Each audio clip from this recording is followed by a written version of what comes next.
Are live.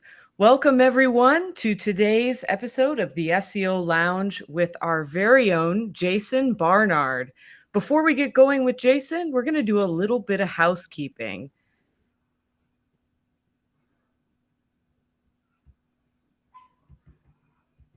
So Jason is today's guest, and I am here with Andy, who's in Australia right now. Andy, do you want to introduce yourself?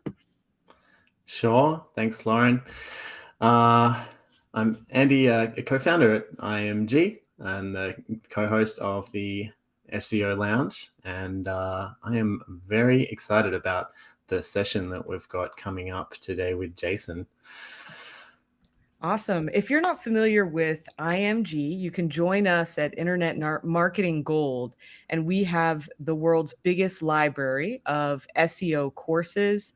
We have SEO tests, and we have a community that's very active, live Ask Me Anythings and or instructor office hours, so you can get help implementing any of what you're learning. And we also have learning journeys, so that if you want to be agency owner that's scaling your agency, or you want to do link building, there are different tracks that you can get on. That's right. And we're releasing a new course at least once a month, sometimes twice. So there's always fresh training in there for you.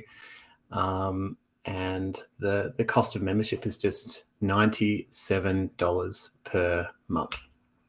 And absolute. Check it out at internetmarketing.gold. And you can actually demo it for free in the top right-hand corner to see whether it's something that you're interested in. Awesome. Thanks, Andy. So this is the SEO Lounge. It's part of what the IMG team hosts every month. And in February, we are actually hosting Leo Solis of Keyword Cupid. He's very popular for his Python scripts and all of that. So stay tuned, follow us on LinkedIn, or subscribe to our newsletter for more information when that announcement goes live. Okay, so let's start to introduce Jason.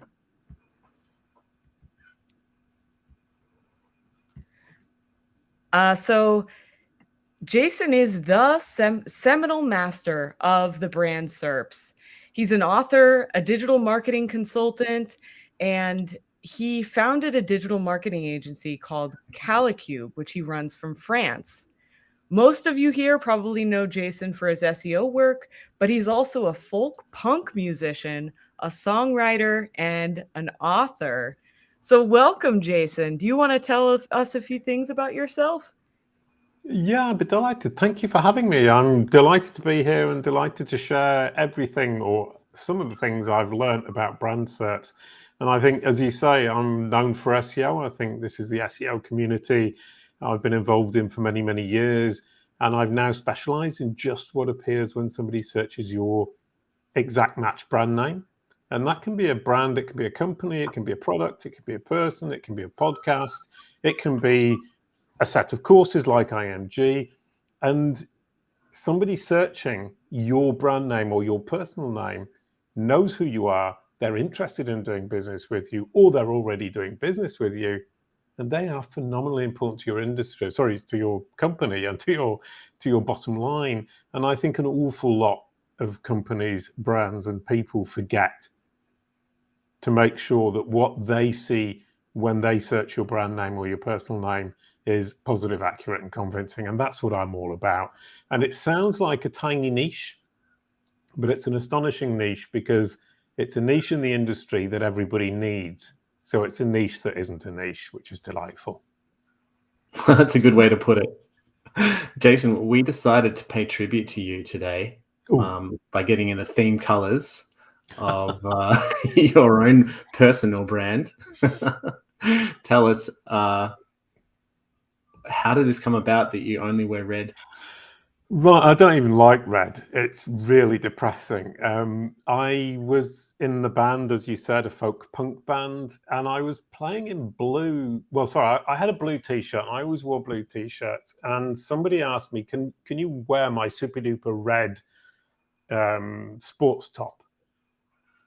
And it was a fan. So I wore it for the first half of a gig, and then I threw it to the fan as this kind of fun gesture. And then I watched a video of the concert, and I realized that I looked loads more interesting wearing red in the first half than I did wearing blue in the second half. And that was the day I thought, right, when I'm doing anything on stage or at a conference or presenting myself professionally, red's the color, because you stand out, makes you look more interesting than you really are. Okay, so you do actually own other colored tops in that you're wearing when you're not on stage. Yeah, if I go out for a drink with you or for a meal with you and I'm wearing blue, grey or black, it means we're friends and it's not professional. Good to know. So the red, you lead in this way, you lead with the brand SERPs, with the niche that's not the niche. Did you feel like you had to sacrifice something to specialize, or what's the difference there between other agency owners who are maybe doing SEO in general versus specializing in one specific thing and being the pro there? Well, it's a great question because it's so difficult to say no. I mean, personally speaking, I always want to say yes to everybody. I want to help everybody that I can. And when a client comes and says, "Oh, here's some money, can you help me with my SEO?" It's very difficult to say no. I really want to focus on this. And one of the things I've noticed with the CaliCube platform, I've built a platform that automates a lot of what I do for brand SERPs and knowledge panels, simply because a lot of it is repetitive. It's very, very simple. And if I can build a platform that automates this whole thing, I can save everybody else time, and I can save myself the extreme pain, boredom of repeating over and over and over the same things. And I'm going to go through some of those things today. And for most brands, a lot of this will apply. And the idea from my perspective is the more I specialize, the more I can see what's going to help everybody and where the special cases are. So right now I'm delving down into that, and I hope that in the next kind of year or so, I will really, really have figured this out and be able to truly help people just in this niche that isn't a niche. Yeah. Wow. I think you're already helping a lot of people, whether you think so or not, Jason. But I actually wanted to touch on CaliCube, and that's your agency / your product. So can you tell us like what it actually is and how you actually work with clients? Is it a consulting service? Is it an automation? Is it a tool? How do you introduce people to that? Right. Yeah, I mean, CaliCube Pro is a SaaS platform. The aim is for me to put all my learning and knowledge, or a lot of it, into this machine that then automates, as I said earlier on, the tasks. And what I thought initially was that this is accessible to everybody. And truth be told, it actually isn't, because the concepts behind it are quite complex. So what I now have is CaliCube Pro is an agency tool. So if you're an agency and you want to serve clients, helping them with their knowledge panel, their brand SERP, it's absolutely perfect because you know what you're doing. And if you're a brand manager or a company owner, something like one of the courses we've done, or the book that I've just released, which is right there behind me, I got the copy today. That's much more for you because there is a learning curve. And the book is brilliant for people who are coming from a brand management or a company background who don't know much about SEO, because it gives you the approach, it gives you the simple things that you can do. The courses are the next step up, and the platform is the next step up when you get really, really jiggy with this. Right, so you're actually covering all bases there by having the book, the training, the consulting, and the SaaS platform. Yeah, I mean, the consulting, I really try to keep it to special cases where there's a real problem, because as I said, a lot of this is repetitive. So it's very much, if you follow what I do and you watch the Daily Brand SERPs, which is a video series we have, or you read the book or you do the courses, you're going to get most of it. There isn't that much outside the box that really needs to be dealt with. That makes a lot of sense. Yeah, so if you're actually doing this every day and you're doing SEO every day, then it pays to use your software. If it's something you're just doing once for your own brand, then it's probably going to be a little above your level of training and knowledge. Yeah, exactly. And I mean, if you're just doing it for your brand, a lot of it is very simple. We'll see in the presentation in a moment that a lot of it is about your own website, and then it's about your social channels, and it's about the sites you get reviews on. And pretty much that is going to nail it for most businesses who are solidly implanted in their industry, do a great job, and truly serve their clients. Because all Google is trying to do when somebody searches your brand name is represent you fairly, honestly, and in a way that is valuable and helpful to your audience, because it's your audience who are searching your brand name. They're Google's users, but they're your audience. And Google wants to serve your audience the best way it can. And that means representing you fairly. Yeah. So you mentioned your book. Can you tell us a little bit more about it? And why don't you show us? Bring it up to the camera. Yeah, I got it. I've never written a book before, so I'm kind of a bit overexcited. This is the proof copy to ensure that it's all right inside. And as you can see, there is a book inside, and it's got images, it's got words. It's got pictures. It's got pages. It's delightful. It took 6 months to write, and it really is the introduction to what you can do to make sure. I mean, I call it your Google business card. When people search your name on Google, it's your business card. I give my business card to people all the time, but what do? They put it in the bin and they search my name. Their search on Google is actually more important than the physical card I give. The physical card helps them remember who I am, if I'm forgettable rather. But this is really what's going to nail the relationship with them once they've decided they're thinking about doing business with you. That Google business card is phenomenally important. Yeah. Excellent. And I heard that the book has already made the bestseller list on Amazon in the marketing category. Yeah, we're #1 top new release in the marketing category on Amazon, and I'm terribly pleased because marketing is a very short head category. I mean, there's a lot of competition. There is some astonishing books in there. So I'm really pleased that it's recognized outside the SEO industry. And people from outside the SEO industry who don't know much about SEO see this as a way for them to get up to speed and start understanding.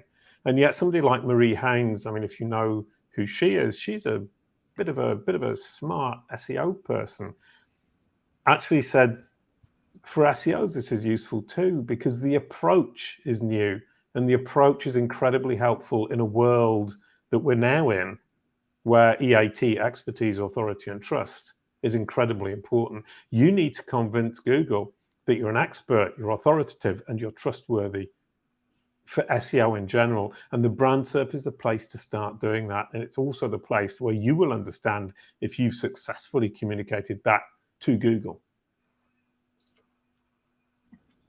Great. Wow. So before we get going in the presentation, you're in France right now, right?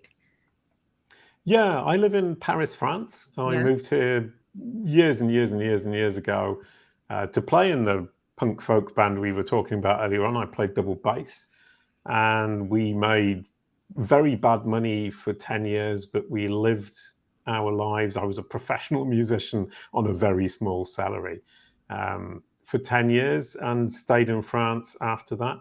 I really enjoy living in France. I think it's a really nice culture. And being in a band, I mean, to be honest with you, I think in the UK, I wouldn't have been able to make a living out of it. And in France, I supported Bob Dylan.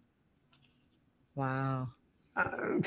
You can't get that for love nor money. I'm so pleased. Bob Dylan, Captain Sensible, the guitarist from The Damned. Yeah. I played a gig with him. Wow, how cool is that? Isn't that the best life in the world? Then I made a cartoon for kids with a blue dog and a yellow koala. And now I do Brand SERPs, which relatively speaking seems quite boring, but it's actually much, much more interesting than one would imagine. That's amazing. A lot of talents and living the dream. Yeah. Before we jump into the workshop as well, I got one more question, which I'm really curious about. You are really everywhere. I think we were having a drink at a conference a few months back, and we're having a chat. I did a search in YouTube for, I think it was something really broad. It could have been brand SEO. It could have just been in SEO in general. And in the top 20 videos, your face appeared on like nearly half of them. Oh dear. I'm really sorry. That wasn't my intention.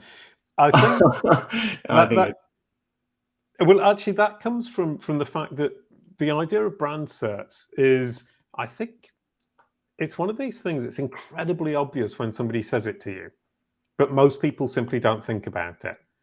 And what I'm trying to do is educate everybody, and it's from SEOs to brand managers to business owners to marketers, that this is phenomenally important and phenomenally powerful. And it gives you great insights, and we'll see that in the AMA at the end. So what I'm trying to do is create content that engages people to come in and start to understand this world that they haven't thought about yet. But when they do, they think, oh, wow, that's obvious. It's so obvious. I should have been doing this for years. So, yeah, I'm trying to get out there. I'm on a mission. But I'm curious, like, how you've gone about creating your own personal brand and creating this kind of this category of one in a way that you really own. I'm guessing that was deliberate. How did that journey start, and how much time do you actually spend out of your day doing promotional and personal branding activities? Right. Well, it starts with the red shirt, of course, and then it moves on to pure enthusiasm. I absolutely love what I do, and every day I delve in and I find something new. We have a series called the Daily Brand SERP, and it's me analyzing a brand SERP, what appears when somebody searches a brand name, and analyzing something about it, just one aspect, and it takes about a minute or 2 minutes. And what's astonishing about that is I've been doing this for 8 years, 8 years pretty much solid, and still I learn something new every time I look at a brand SERP. Wow. New insight, something I didn't think about and go, oh, wow, that's brilliant. So I think it's actually kind of a rabbit hole that just gets deeper and deeper and deeper and deeper. So if you said to me, if you had twice as long every day, could you create twice as much helpful and useful content? The answer is yes, I definitely could, because there's so much to see. So it's now just a question of how much time can I spend on this, rather than actually kind of working for a living. And personally speaking, I'd much rather just delve into knowledge panels and brand SERPs and explain stuff to people, because I'm going, ooh, wow, that's amazing. I'm really, really interested. Okay. So you're actually just motivated to do this more so because you enjoy it rather than just the self-promotion aspect. Oh, no, 100%. I mean, the blue dog and yellow koala cartoon, it was because I love being a blue dog in a cartoon. And the punk folk musician, it's because I love playing double bass and singing songs and pretending to be a rock star, excuse me. So my entire career has been about pure enthusiasm and just really, really enjoying what I'm doing. Great. Awesome. Well, shall we switch over to the presentation? Yep, no problem at all. Sorry, I mean, actually, what that does, you could actually say the words naive. Naive is what it's all about. Naive enthusiasm is what drives me every day. I want to understand, and I want to share what I understand. So what I'm about to do now, if I can share my screen, is share what I've learned and try to explain to everybody else why I think this is so important and just how much we can get out of it. Now, I start off by talking about the brand SERP on Google, and at the end we'll have the Ask Me Anything. But importantly, what the idea of the brand SERP is, I can explain who I am, what I do, and who my audience is by what appears when you search my name. So I use my name as a good example. I'm the brand SERP guy, and if you count the number of times that brand SERP appears in this particular SERP, 26. Knowledge panels appear 16. That means that Google understands and will represent that I'm the brand SERP guy and that I'm interested in brand SERPs and knowledge panels. And that's what you want for your brand. And if you look at it, you say, okay, that looks really positive, accurate, and convincing. And hopefully it can tell my story. So we'll go through it. John Mueller from Google calls me Mr. Knowledge Panel, which is delightful, terribly charming, and makes me blush like a schoolgirl. And this knowledge panel is my pride and joy. I really enjoy trying to build this up because the knowledge panel represents Google's understandings of the facts about me. And it understands the facts about me, as you can see from my own site, jasonbarnard.com. And that is the ultimate aim of every brand, that we are feeding the facts to Google, that Google understands the facts about our brand from our own website. And you can see here that I'm currently living in Paris, Île-de-France, as we say in French. From my LinkedIn profile, we can see that I was a voice actor, a cartoon Blue Dog from the Blue Dog and the Yellow Koala and the Songs, and IMDb on that brand SERP. I was a punk folk musician, the Barking Dogs down there in the right-hand corner from my own site. I've got a groovy podcast, intelligent, interesting, and fun. You can see that from the podcast boxes, and I'm an author with the articles on Search Engine Journal's Search Engine Land, and the book that was just released a week ago.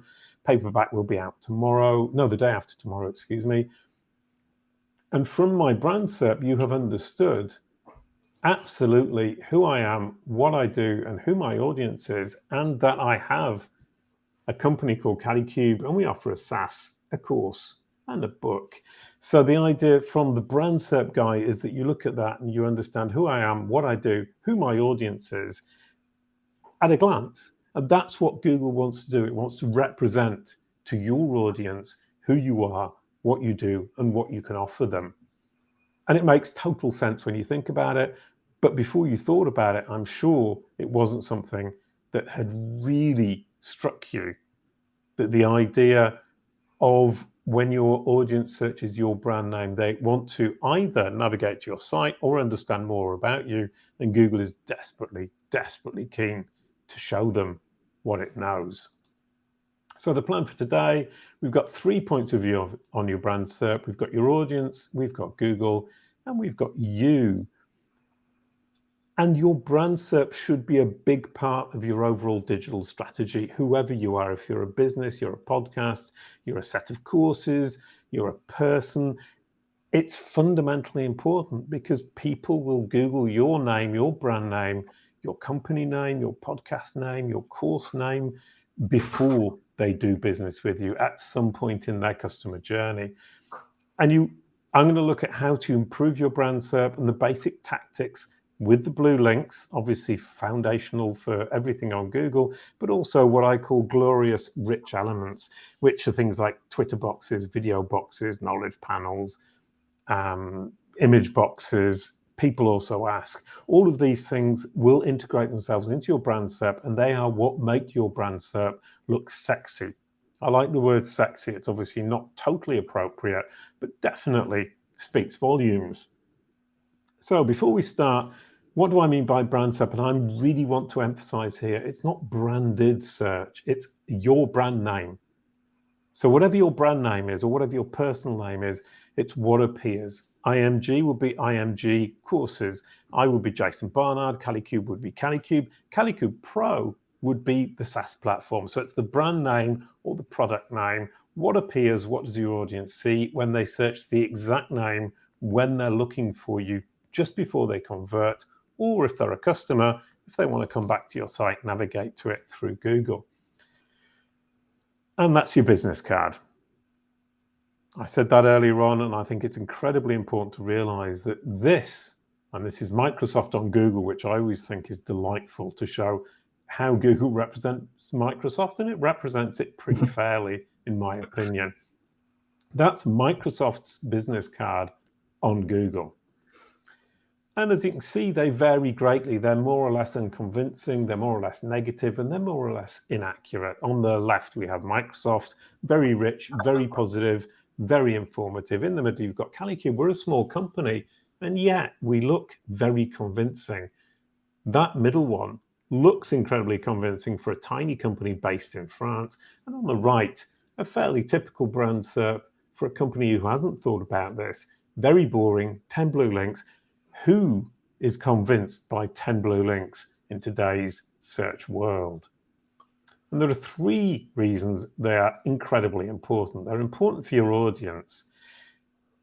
The audience searching your brand name are the A-list of people who matter to your business. So they're clients, the prospects, the investors, the partners, and that is your business card. Once they're searching for your brand name, it means they know who you are and they want to do business with you.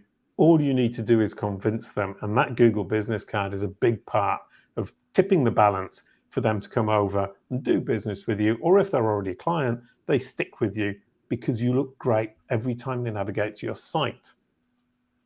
And it's important for Google. It's Google's assessment of who you are, what you do, and who your audience is, and how credible you are as a solution for its audience.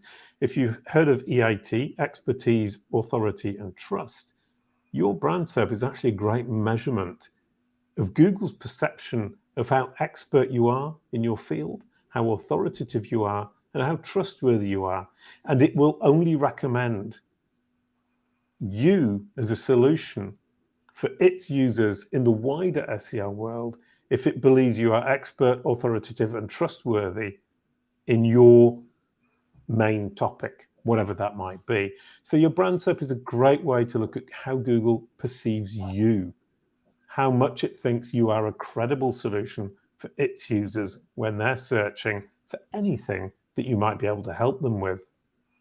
And it's obviously important to you because it's a window into your digital ecosystem. What's incredibly interesting here is that Google's presenting to its users, who are your audience when they're searching your brand name, what it thinks is valuable, helpful, and relevant for them.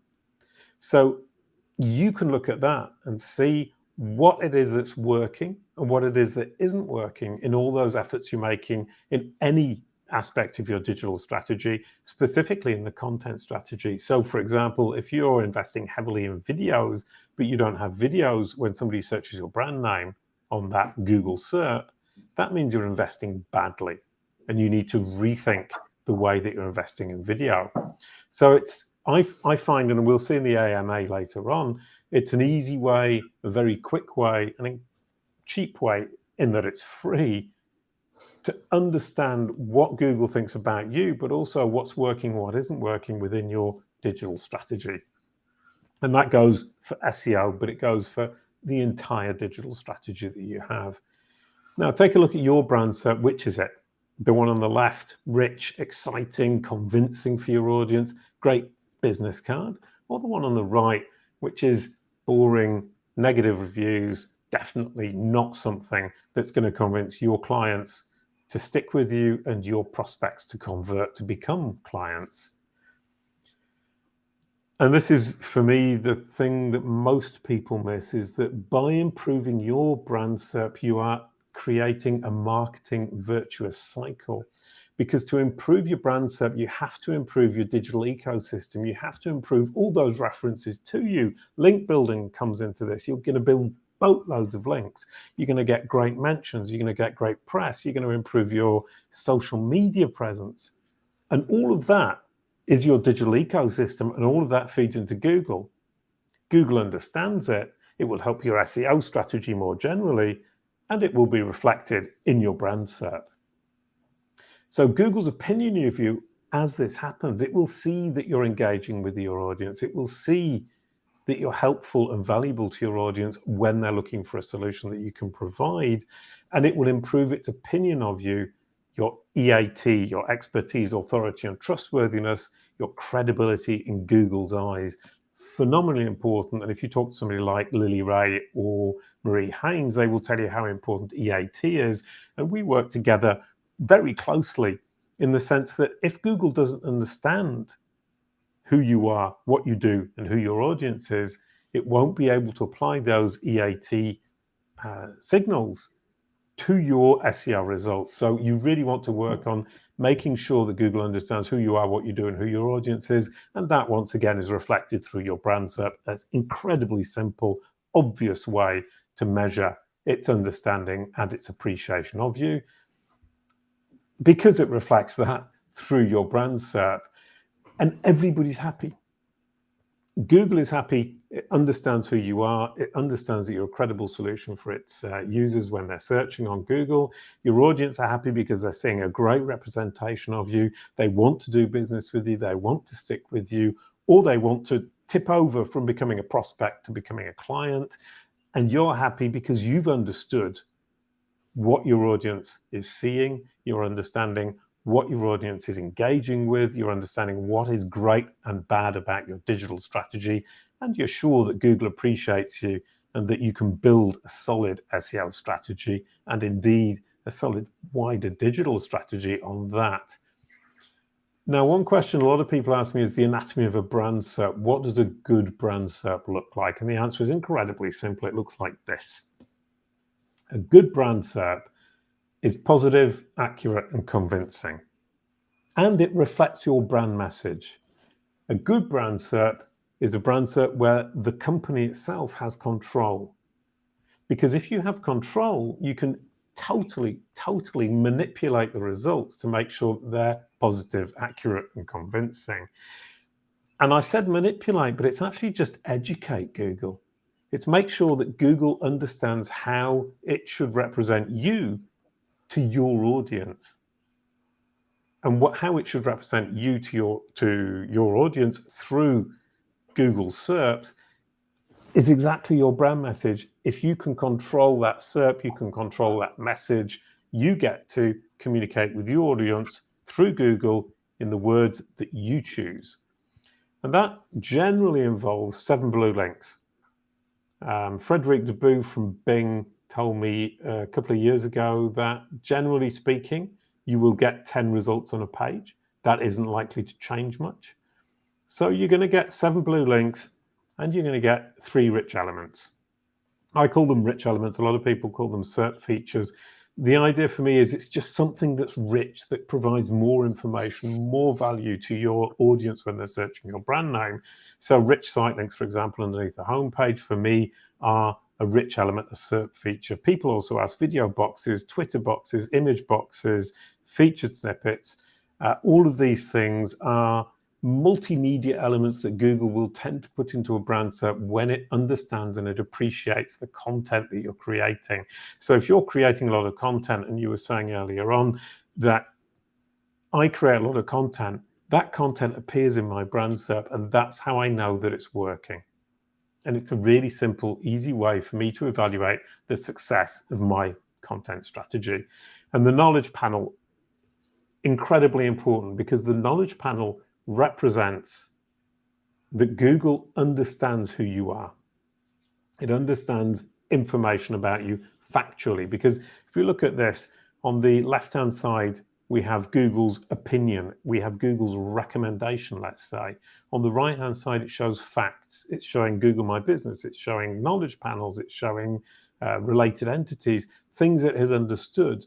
And that understanding is fundamentally important to Google being able to apply any expertise, authority, and trust signals that it finds, because it needs to understand who you are to be able to understand if you're expert, if you're authoritative, or if you're trustworthy. So I would say the knowledge panel, which for the moment is under 50% of brands have a knowledge panel, is not so much the cherry on the cake, but is in fact something that you really need, as we'll see later on. And Jason, can I touch on something just from that previous slide that you were on? Now, let's consider that maybe your brand SERP is not showing your brand or your person in the light that you would like it to. Perhaps there's some negative results in there, or some bad publicity.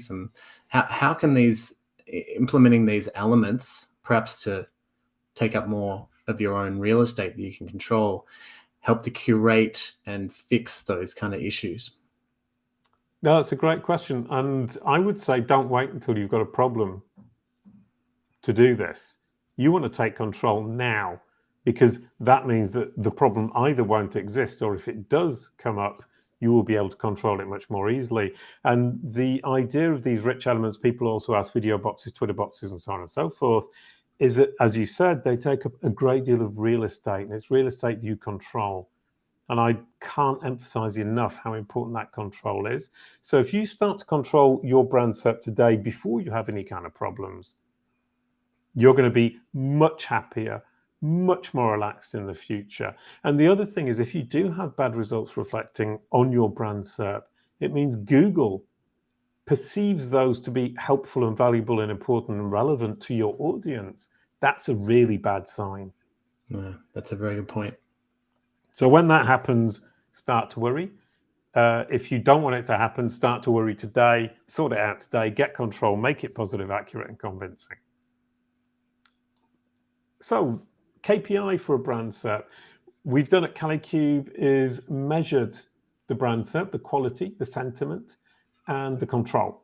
And we have a scoring system, and this is something you can report to your boss.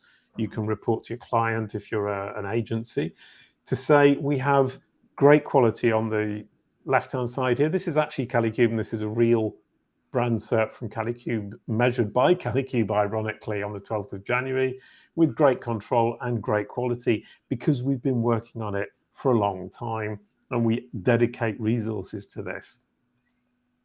But we can also track it over time. You can see here, I've actually mocked this up. It goes from qualitatively less impressive to qualitatively more impressive over time. And this is a way we can measure it with the scoring system we have at the top there and the highlighting system we have at the bottom. I think this is a really helpful way to communicate to your boss, to your client, that things are improving. And what we find is ORM, online reputation management, clients that we have absolutely love this, because it does show that things are getting better and that the brand is looking more and more sexy as time goes by.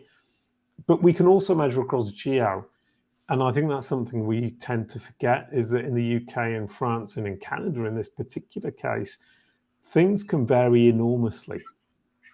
If you're an international brand, that can be a problem. And it's something I see international brands not paying any attention to, is the boss will look in their office, in their head office, and they will see something good or something bad, and they will think that's the way it looks everywhere in the world. It isn't.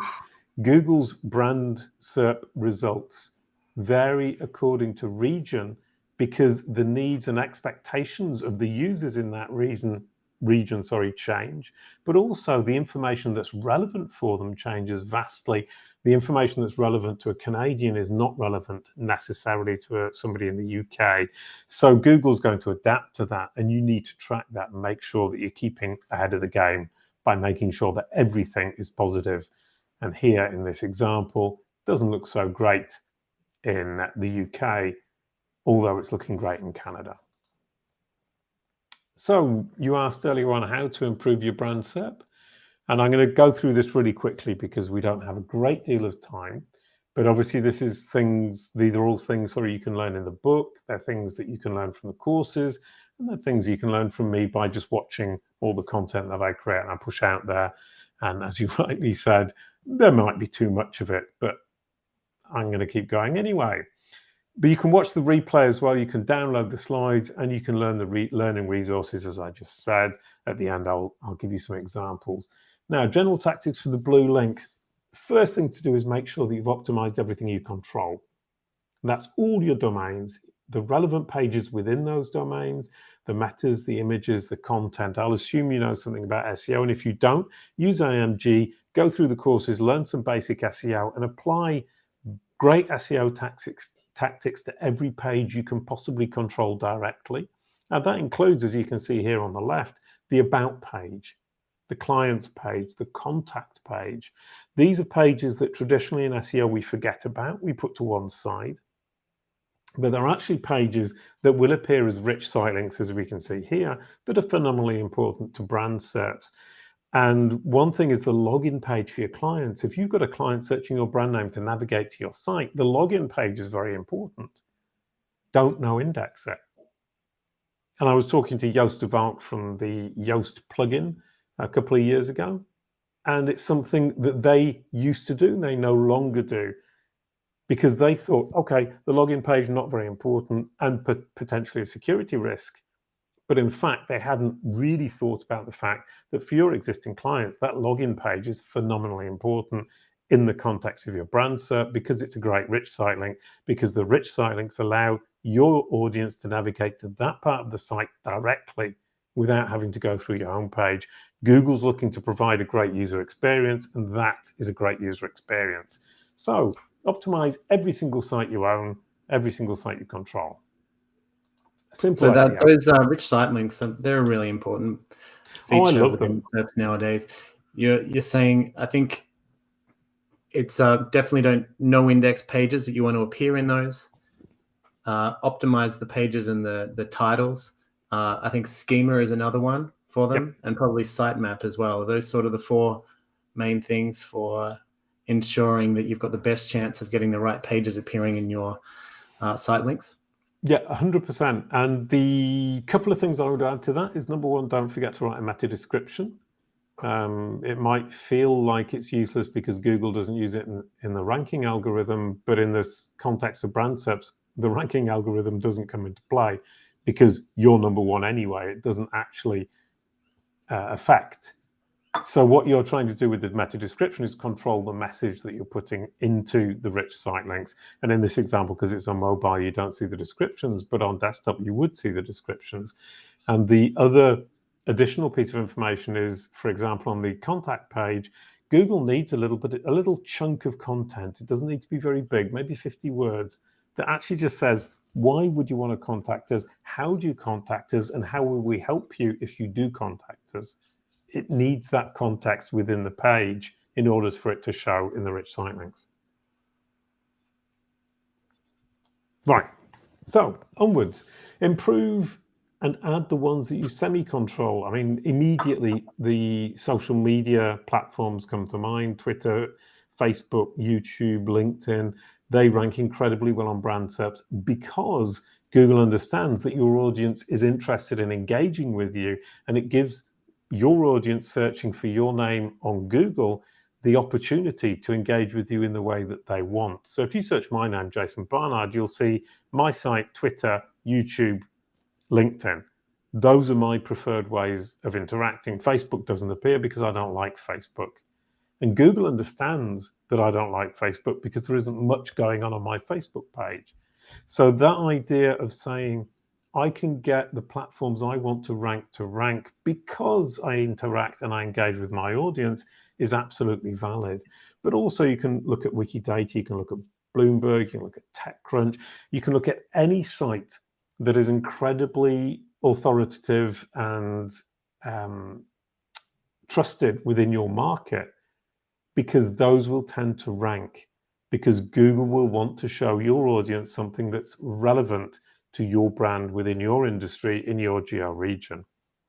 So you want to optimize these profiles, databases, and social accounts that you semi-control, where you can actually change the title and description. And then you want to push up the better results from below. Now, I think people forget about this, is on page 2 and 3, there's going to be lots of great content about you. Look at pages 2 and 3 and think, which of these pieces of content do I want on page 1 because they represent my brand better than the content that's currently there? And then work to improve those results to push them up. And it's a little bit like doing SEO for others. But if you take an article about you and you point some links at it, it will rank better. It will push up onto your brand SERP. If you get more reviews on a review platform that you think is great, that will tend to push up too. So somewhere along the line, it's saying, I can improve my brand SERP by improving the SEO of pages I don't necessarily control below and pushing them above the content that I don't want on my brand SERP. So those are the 3 basic techniques for the blue links. And then the cherry on the top, as I said earlier on, is the knowledge panel. I say it's the must-have. Google needs to understand who you are. It needs to understand what you do, what you offer, and it needs to understand who your audience is, because that is what Google is all about today. It's all about finding the best solution to its users' problem, when they search for a solution to a problem or an answer to a question. And if it doesn't understand what you offer, if it doesn't understand who you are, and it doesn't understand that you're the most trusted solution for that audience, it isn't going to push you to the top. That's the secret for the long term for a sustainable business. Now, the glory of rich elements. How many blue links and rich elements? Basically, it's 7 blue links, 3 rich elements. And rich site links, as you said earlier on, incredibly important. They take up a massive amount of real estate. It's controlled real estate. You can push your message out, and you really, really want the rich site links. As I said, 50% of brands don't have them. Or, sorry, 40% of brands don't have them. 60% do. 40% of brands, it's a big mess. It's a really big mess, and I can't believe that that number is quite that big. And we discussed that really quickly earlier on, and you made the point: meta title, meta description, content, schema markup, as you said, semantic HTML5, vastly underestimated. And within the schema, you can identify what kind of page it is: homepage, contact page, about page, profile page, pricing, and blog. Those are the pages you really want to push up into those rich site links. Image box is easy to get. Here it's quite interesting because internationally, you'll see that non-Anglophone countries will have more image boxes than Anglophone countries. That is because Anglophone countries tend to have other rich elements in the place. Image boxes are the easiest ones to get. Once Google has found something more interesting like videos, it will replace them with videos. How do you get image boxes onto your brand SERP? It's good image SEO design strategy. So anybody who does decent image SEO strategies will get you these image boxes in maybe 6 weeks.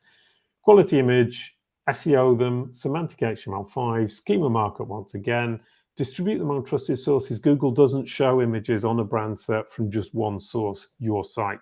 You need to distribute them across multiple trusted, authoritative sites within your industry, and Google will show an array. So define which images you want to show, and then make sure those images are repeated around the web. And you'll have noticed that it's the same photo of me absolutely everywhere. There are some variants, but there's one that dominates, and that's partly to dominate the knowledge panel, and partly because I want these image boxes to reflect the photos and the images that I want to reflect, both for me and for my company. And that comes to that consistent brand image. I think that's something that's vastly overlooked. And when you look at your image boxes, you can immediately see when you haven't been consistent. And here with CaliCube, we are consistent. 2 years ago, we weren't. And it took me about 6 weeks to replace an inconsistent brand image through the visual aspect of my brand SERP to make it consistent and representative of what I wanted. Video boxes, absolutely awesome. Decent video strategy. You should get video boxes fairly quickly, fairly easily. We do lots of videos and I love them. I mean, they pop up everywhere, but the great thing about video is it works on multiple repurposed ideas. You can push them out onto social media, you can have them on YouTube, you can have them on your own site, and you can make articles out of them, short clips. I mean, I think this is something that we're all moving towards, and videos are definitely not the problematic aspect of a content strategy they used to be, because they're cheap, they're easy, and if you're a little bit smart, you can make a really great video for very, very little investment. So you want to make quality videos that appeal to your audience, that engage your audience. You want to SEO them. You want to add some semantic HTML5. Once again, underestimated in my opinion. Add captions helps Google to confirm that it's understood the content of your video. Distribute them on trusted sources. Once again, Google will show videos from multiple sources. We see here just YouTube, but it loves Twitter, it loves Facebook, it loves Vimeo, it loves the BBC, it loves CNBC, and it also loves your site. And that's the nice trick, is if you embed a YouTube video on your own site, you can potentially steal the glory from YouTube, simply because on YouTube it doesn't have the context, and on your site it has the context of your brand. So on your brand SERP, getting a video from YouTube into your site with the context of your brand and of your site, you will tend to win those video boxes relatively easily, simply because the videos on your site are within the context of your brand, and that's very attractive to Google. Is Google going to favor its own and owned and operated properties over third parties in the SERPs? I think that's an impression we all have. Truth be told, a lot of its properties are simply very well understood because they're so big. One of the things Fabrice Canel from Bing pointed out, he's Mr. Bingbot, he actually builds the crawler for Bing, was saying the more we see something and the more we understand it, the more we trust it. So that structure of the page that you see on YouTube, Bing put YouTube into the Bing results much more than they put any other platform. And it isn't because they're favoring Google. Au contraire, what they're doing is saying, we understand this, so we're confident. And I think that's an aspect of SEO that a lot of people overlooked, is confidence. These machines, if they're confident that they're presenting something relevant and helpful and valuable to the user who is searching for whatever it might be, then they're much more likely to show it. So yes, you see YouTube a lot more, but it is because YouTube dominates, because there is confidence that's built up there. But once again, in the specific case of videos, if you put it on your website and you put schema markup, very important for videos, and you can present it in the context of your own brand, you can actually pretty easily grab that control back from YouTube using YouTube hosted videos, which is lovely. Twitter boxes, I love these. I don't understand why there aren't more. It's 11 or 12% in the UK and the USA. It's real-time control over your brand SERP. If you look here, Jason Barnard, when you search my name, 16 seconds for Sean the Sheep to appear on my brand SERP. That's real-time control of my own brand SERP. So I saw somebody the other day who said, oh, terrible, terrible. My Twitter boxes have got this bad message because I made this stupid tweet. And you say, well, just tweet twice more in the next 10 minutes and it will disappear. Real-time control. And the other thing is your audience, when they're searching your brand name, see these Twitter boxes and think that brand is engaging with its audience. Very, very positive signal, not only for Google, but for the users as well. Very simple quality tweets, consistently tweeting every day, 2 or 3 times. Use image, use videos. Don't talk just about yourself. Talk about your topic. Keep it quite broad. Integrate your own brand message into it, but don't overdo it. Don't go on and on and on about yourself. Use videos, or make sure you get audience engagement, peer approval. Thing to remember with Twitter is that it's got a direct fire hose into Google. So Google actually sees all the connections in real time. So it can see when you're getting relevant audience engagement, when your peers truly do approve of you. And once again, consistent brand message. And I think that comes up again and again and again as I talk through this slide deck. A consistent brand message and a consistent visual brand image is incredibly important. And it pays back for your brand, for your business, with your audience across all the platforms. And it's represented once again on your brand SERP. That's one really important differentiator about, for instance, Twitter, right? If you're really active on LinkedIn, that's not necessarily going to be represented in your brand SERP, whereas on Twitter it is. Yeah, I mean, LinkedIn's tougher. It will rank. LinkedIn is incredibly powerful and ranks on almost as many brand SERPs as Twitter, but Twitter has the big boxes with the images, so it's much more visual and we recognize it more. The advantage of LinkedIn, ironically, it belongs to Microsoft.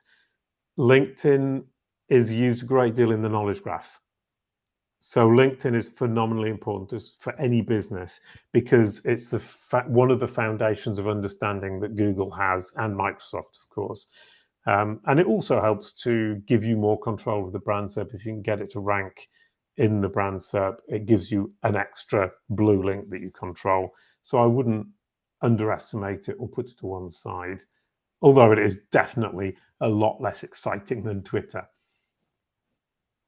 People also ask, this is something big miss.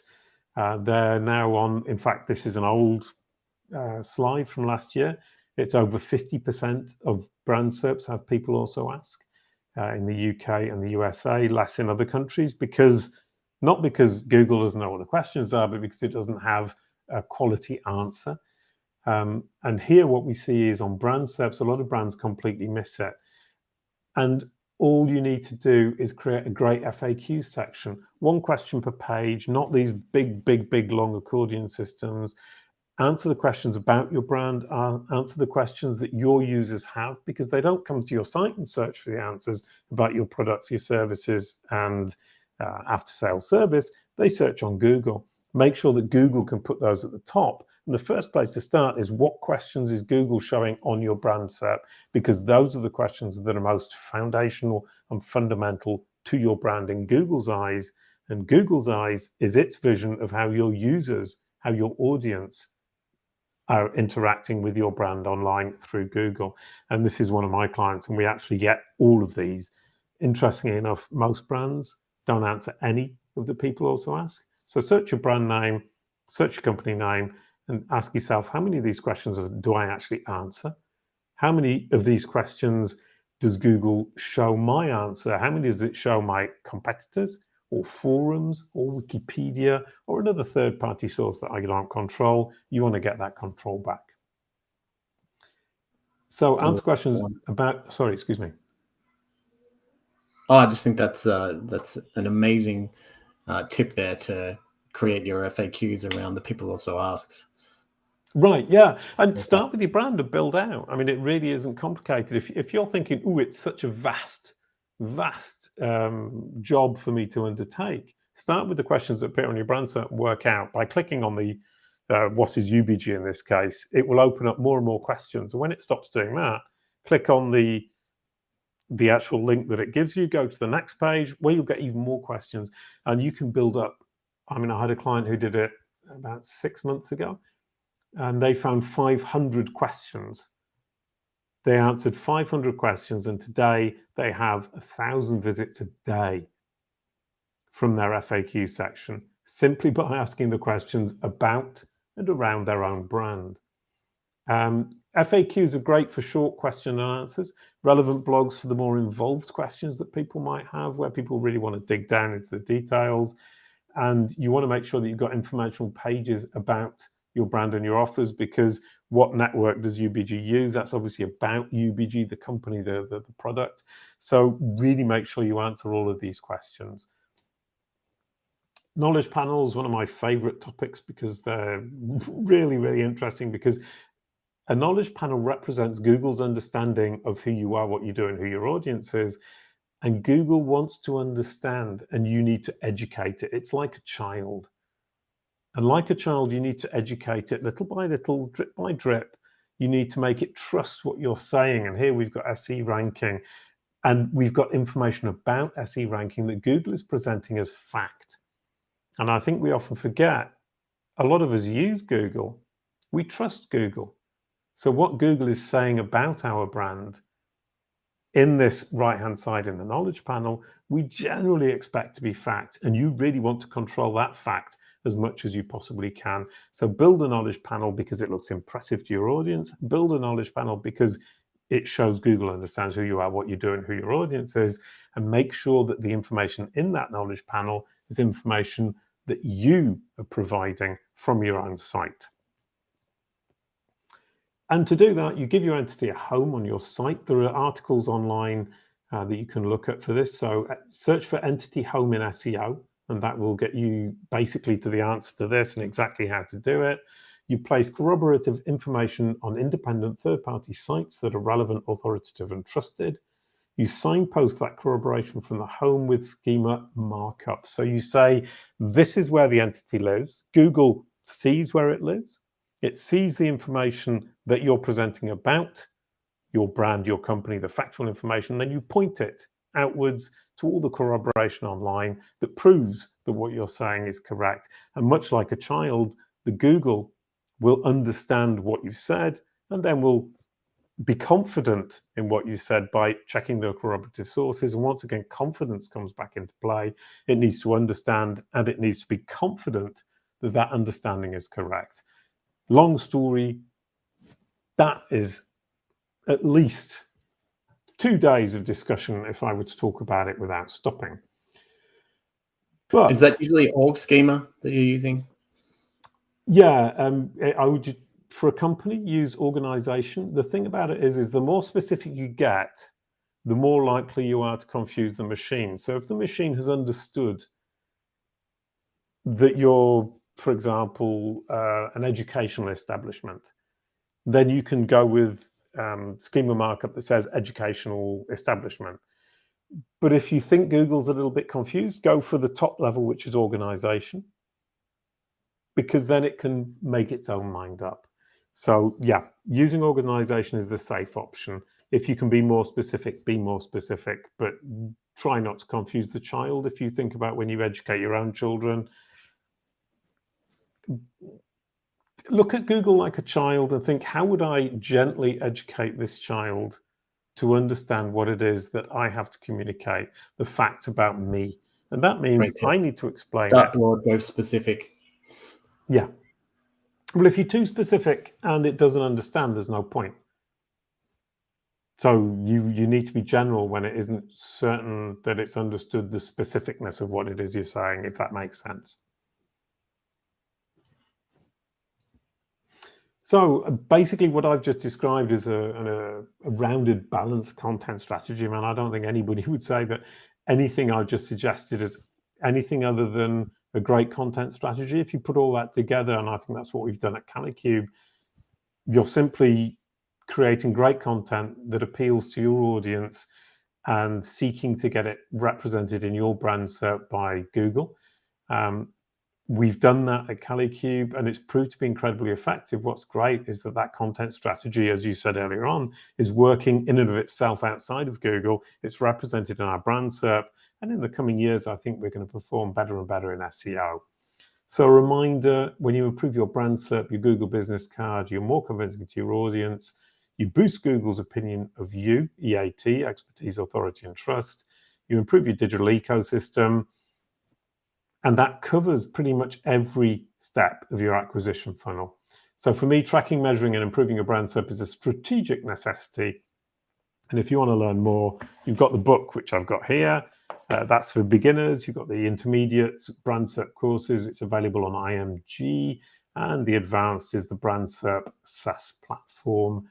So now you can ask me anything. Terrific. We might just bring Lauren back.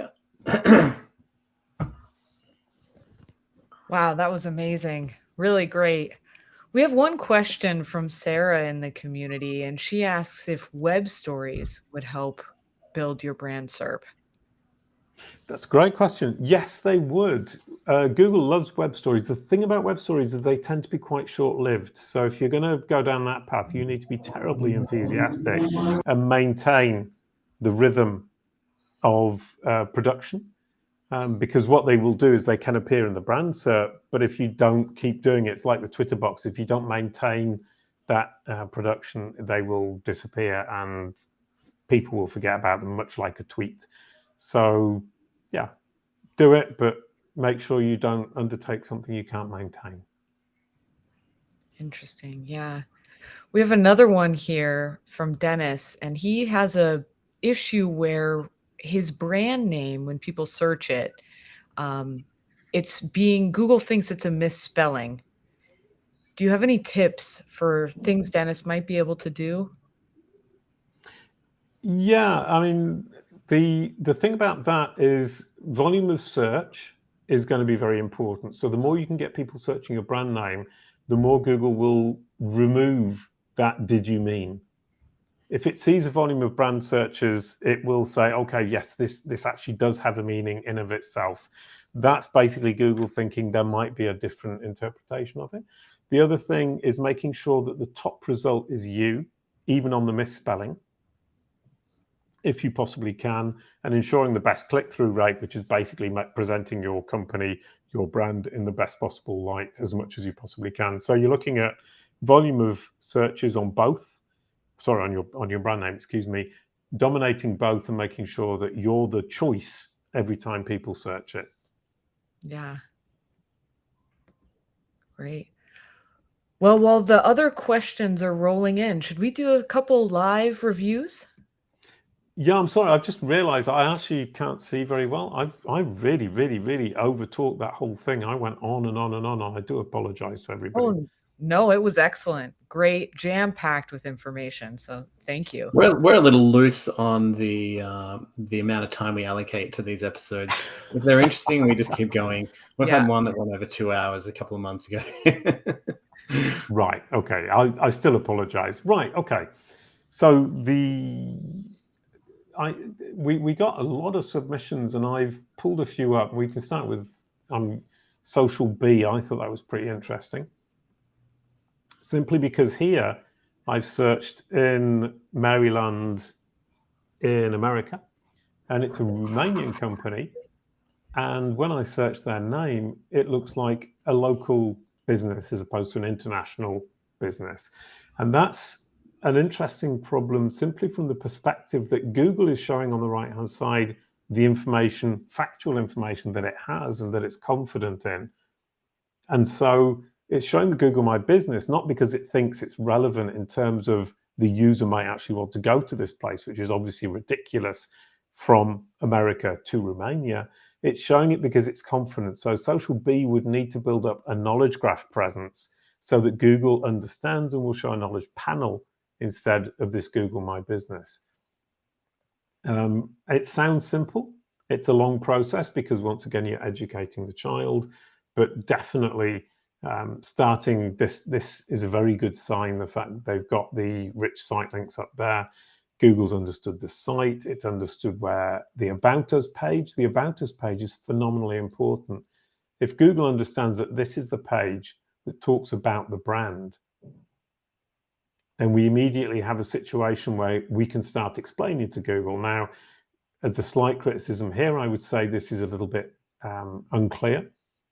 That looks beautiful, which is wonderful at the top. Wouldn't change that necessarily, but note from Ovi and Vlad, is that really helpful to Google? Does it really help Google to understand? So maybe they could change this to make it a little bit more informative for Google and for the user potentially. And here's something that I'm terribly intrigued about is we start in June 2016 and work our way forwards in time. That isn't logical. I'm not interested in when they were founded. I'm interested in what they're doing now. I'm searching for them today. So I would reverse that CV and start with the most recent and go to the go downward backwards to the founding of the company. And Google also sees it that way because it will give more importance to this piece of information at the top than it will to this piece of information at the bottom. So Google reads from top to bottom. You need to put the information from top to bottom, most important to least important. And I would argue the most important is what you're doing now and not what you did 5 years ago. Wow, yeah. On a side note, Social B, thanks for submitting that. It was that's a really good one, and we use the software. It's really awesome as a tool for managing your social accounts. Right. Yeah. And I mean, I'm not criticizing them in any way, manner, or form. I'm suggesting ways to improve. Oh, definitely. Here we have lots of people also ask. They don't answer them. This is a great example of what we were talking about earlier on, and Andy, is they could potentially just answer these questions. Very simple. And there are a lot of them. I mean, as I click on these, we can see there must be like 20 questions there. So immediately we can answer here the questions about the brand, and there we're starting to get into the questions. What questions Google thinks are relevant to the brand? So you want to be answering those questions because Google sees them as relevant. So you're more likely to rank for them when somebody actually does search it like that and be somewhere around here. So it's great for building out your SEO strategy. I saw also another one, which is See the Vision, a company in Melbourne, Australia. So I carefully searched for Melbourne, Australia. And they have a massive problem because it's ambiguous. It's the name of a song. So when you have a brand name that is ambiguous, that could have multiple meanings, the name of a song, yellow door is another example. I see this a lot. Google doesn't know what the user is looking for. So it needs to hedge its bets. So right at the top here, we've got the song, which is obviously very famous, and they're really struggling because they're in second place because of the name. So if you're starting a company or you're thinking of changing the name of your company, I would definitely think about changing it to be something that isn't ambiguous. And one of the reasons we chose CaliCube as a company name is because CaliCube is not ambiguous. So they could, for instance, adapt their name for the purpose of the brand SERP to something like a STV web design or something like that, and that would fix the problem. Exactly, yeah. And encouraging people to search for whatever we get down here. In fact, there aren't any. So it would be see the vision meaning, see the vision. We would be looking here for something Google already associates with them, or here, and there actually isn't anything. So it might be marketing, at which point you can start to think about how can I control this pseudo brand SERP, which is see the vision marketing. Because I've encouraged people, I've communicated so much with the marketing, with my brand name, that people will end up searching for it, which means that A, Google understands better, but B, people will tend to come across my brand SERP as I intend and not this song, which looks delightful, but terribly 70s.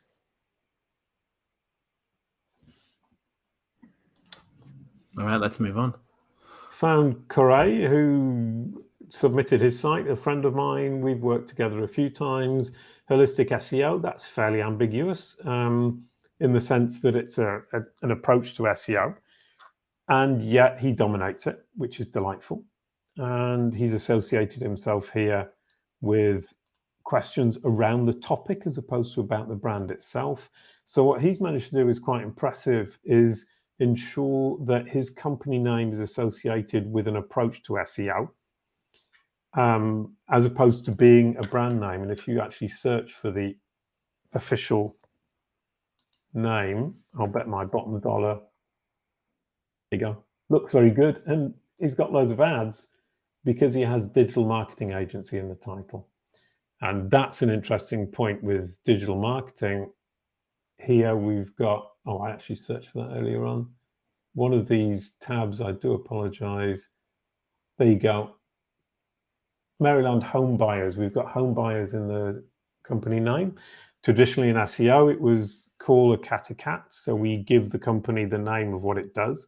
And the problem with that is you end up with lots of ads at the top on your brand SERP, and it's very difficult to then dominate with your homepage. So the SEO technique of saying, let's use keywords in our company name no longer applies because it creates vast problems with a brand SERP, or doesn't necessarily apply in the sense that if you're focusing on building up a brand and building up an audience around that brand who are going to be searching a brand name, you definitely want to make sure that you can dominate these results. And with a keyword like this in your brand name, that's always going to be difficult. Well, that's a really important point. I think a lot of businesses, when they come up with their name, they think that's going to be a good thing. They think it's going to help their branding. I guess in some ways it can. Like, for instance, if you're optimizing your Google My Business to get a keyword in there, but in other ways it's actually detrimental. Sure. I mean, it's always a balance. I mean, I tend to kind of go a little bit on, I obsess about brand SERP, so I exaggerate, but definitely it's a balance. You have to say, well, what are the wins I'm going to get from putting these keywords into my company name to pull in the clients for the wider SEO strategy?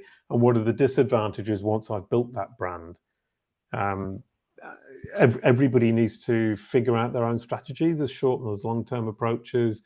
And obviously, if you need the generic keyword traffic very quickly, then a generic name is always going to be helpful. And you can worry about the brand name further down the line with the techniques that I just suggested, which is adding an extra word and encouraging your audience to search for your brand name with that extra word. Because it's incredibly difficult and problematic to actually go through the process of changing your brand once it's been in existence for some time, right? It's really something you want to avoid if possible. Yeah, no, 100%. That is, I think, kind of thinking ahead and thinking, what are the problems going to be further down the line? I think surviving short term is a vast, major problem for a lot of us. So you've got to really bear that in mind, and then think, there are problems that I can deal with further down the line. I mean, I'll take CaliCube as an example. Is the problem with CaliCube is there is no search volume. All the search volume around CaliCube is for my brand. So that gives me immense control, but it does also mean that I have to build an incredible amount of content and I have to reach out, educate people. Whereas if I'd called it Knowledge Panel Marketing Limited, I would definitely have an easier job in the very short term. So for CaliCube, at least, we kind of thought long-term, original, and I can build my own brand message around the name. So I can give meaning to the word CaliCube that if I chose Knowledge Panel Marketing Limited, I can't really give that any individual meaning. It doesn't have any personality. So it's a choice. And I honestly, I think I picked the most difficult. I guess if you think about big brands out there, especially in the tech space, none of them are using existing words. They're creating their own dialogue around their brand name, right? Yeah, I mean, I would definitely go for that. I mean, as I've just demonstrated with CaliCube, but that's personal choice. And I think, to be honest with you, I'm probably not the best marketer. So I wouldn't listen to me about marketing. I would listen to me about what appears when somebody searches your brand name.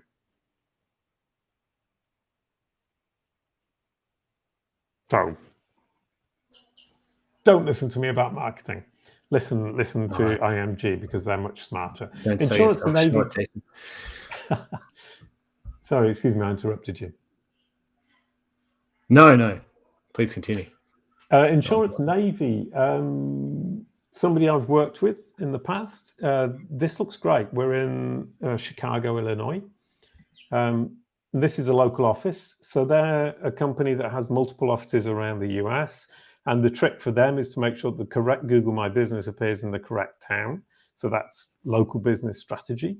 But also that their parent, the parent company website gets this top spot with the correct rich site links down here. Ideally, they would have a local page for the Chicago, Illinois agency down here somewhere. Maybe renew your that one here, for example. You could replace it with a local rich site link.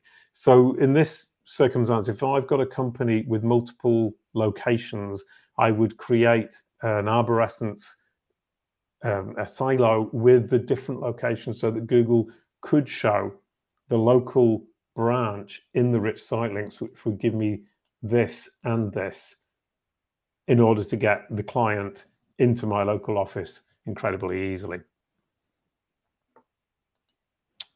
By a silo, you mean create a location page, and within that location page, list all the individual locations, and they each have their own pages as well. Yes, as subfolders.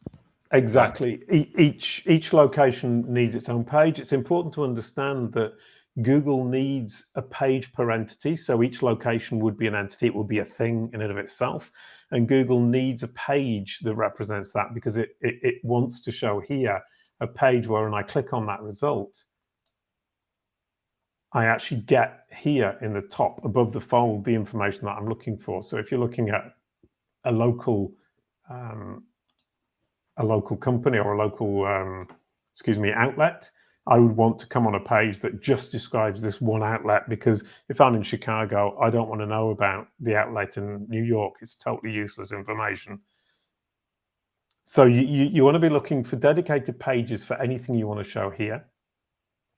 And you want to be looking at dedicated pages that talk about topics where the person would expect to click on it and come across something like that, which is immediately, I know what I need to do. I don't need to scroll through this page to figure out which part of the page I actually need to access to do what I want to do. It's incredibly functional. This whole chunk here is incredibly functional. It isn't rocket science. It's when the user clicks, what do they want to do? Make sure it's incredibly easy for them.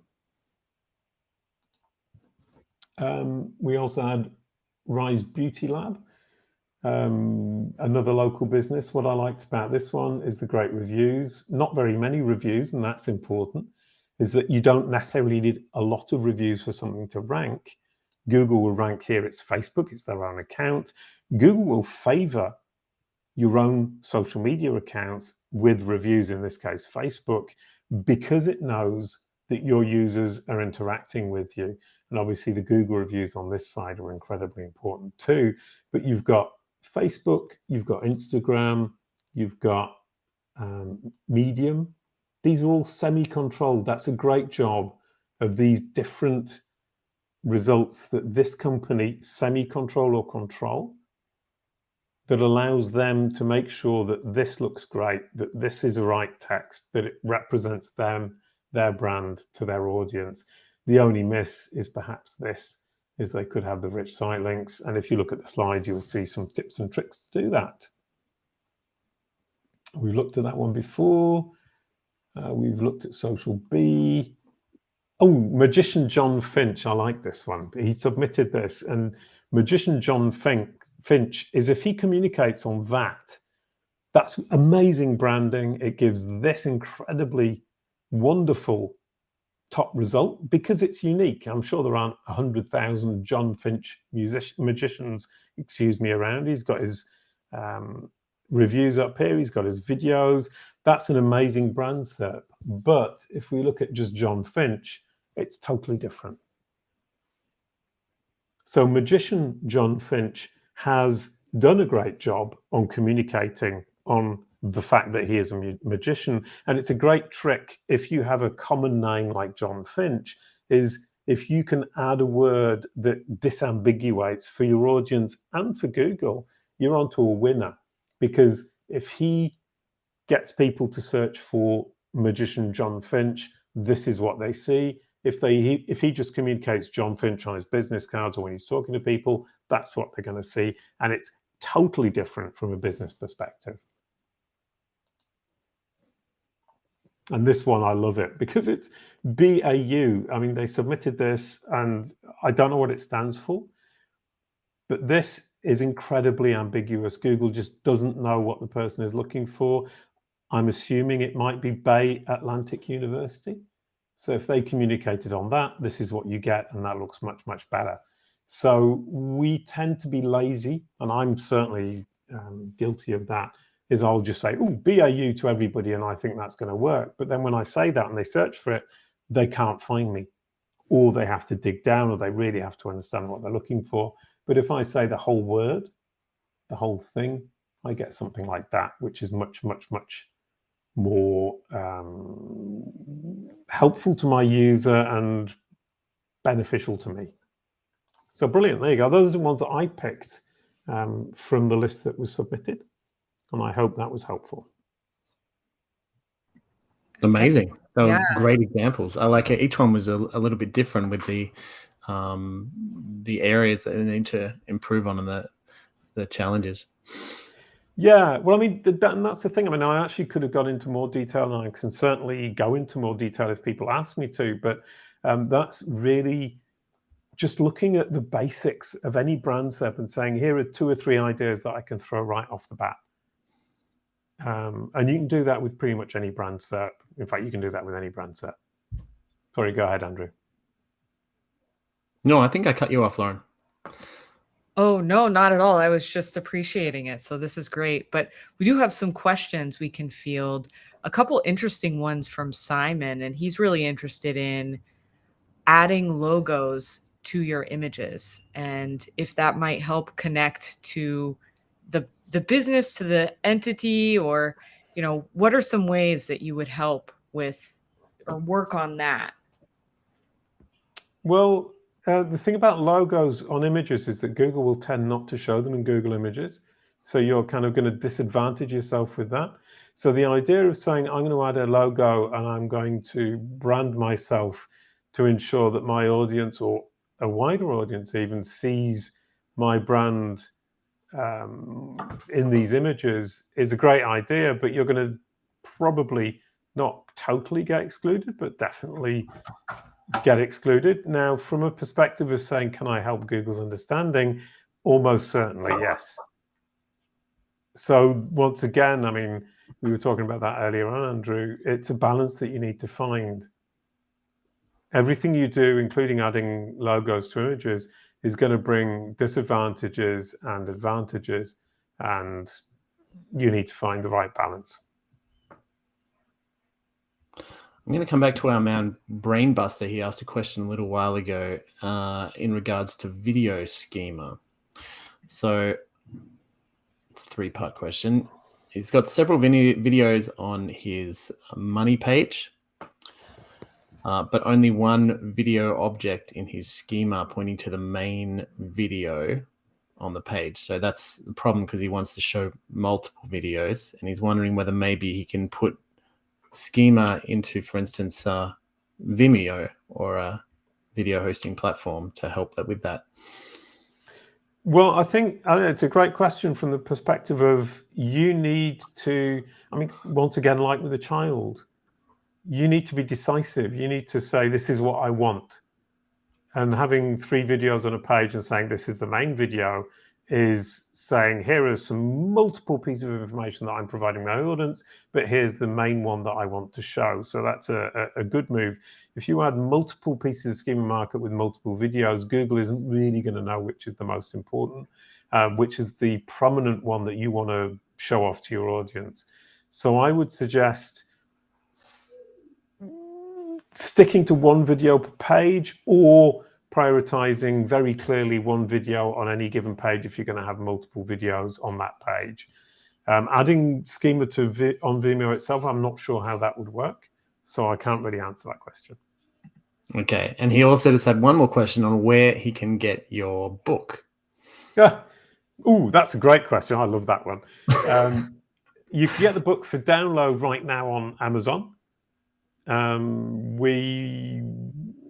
We're doing it at $2.99 for the first week, and then as from Wednesday, we're pushing out the print version, and you'll be able to buy a print version, and then the prices go back to normal.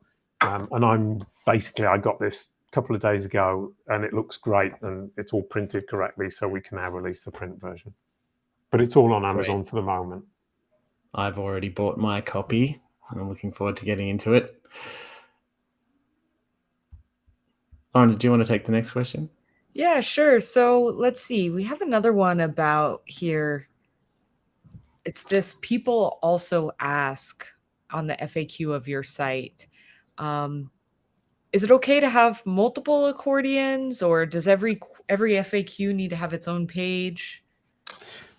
Right. I mean, accordions are one of my kind of bugbears from a user perspective and from an SEO perspective, because imagine somebody searching on your site, and they search, and you send them to this page, and they have to scroll through it and look for the question. There's 20 questions, and they have to read every single question to find the one question that they were actually initially searching for.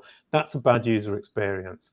If they're searching on Google, and Google sends them to this page, and they have to do the same thing, that's a bad user experience for Google's users. So Google isn't going to prioritize that kind of page. So I would suggest that 1 question answer per page is by far the best solution, because when somebody searches for a very specific question, for example, does an eSIM work on an iPhone SL? I want to land on a page that says an eSIM does work on an iPhone SL. And if I land on one that says an eSIM works on an iPhone SL, an iPhone works on an iSL XS, an eSIM works on an iPhone, blah, blah, blah, I have to scroll through it all, and I've got a bad user experience once again. And there's a really good example in France. There's a company called Orange, and they have 1 page per variant of each and every cell phone for that exact question. Does the eSIM work on this phone? And every single one ranks number 1. So the idea that these small variants are a problem in terms of duplicate content, which is the argument I often hear, it's not duplicate content if it's not a duplicate intent. You're talking about creating an FAQ silo? Is that kind of what you're suggesting? 100%. It's an FAQ silo that, and that's really, really important as you think about the topics you're going to be answering, and the topics you're going to be dealing with, and you build the silo so that you can always fit the questions that you're going to get in the future into one of the silos. And you have two fundamental silos. One is questions about my brand, and the other is questions around my brand and the topics about my brand. And you separate them because that's incredibly important, that the user who is searching about the brand itself is a user who is either a client or bottom of funnel, and you want to keep them in that silo. And if they're searching around, they're somebody new, and you want to keep them or pull them into that and start to convince them to buy. Because if you have on the side of your FAQ a floating div that shows them some content, a menu item, for a client or a bottom of funnel, you're going to be talking about what can we do for you using your brand name, and the other is what could we potentially do for you. So the approach is very different. So you want those two silos. You want to make sure that they are expandable, is the word I would say, into all the topics you might want to cover in the future. And somebody's just ordered the book. How delightful.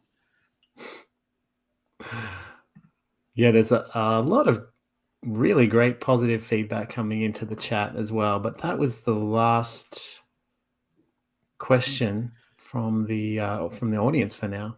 Well, I think kind of what I've enjoyed about the last couple of years talking about brand SERPs is that it's a new approach. And once again, it's something that's very, very obvious when you talk about it. When I talk about it to people, they say, oh, yeah, of course.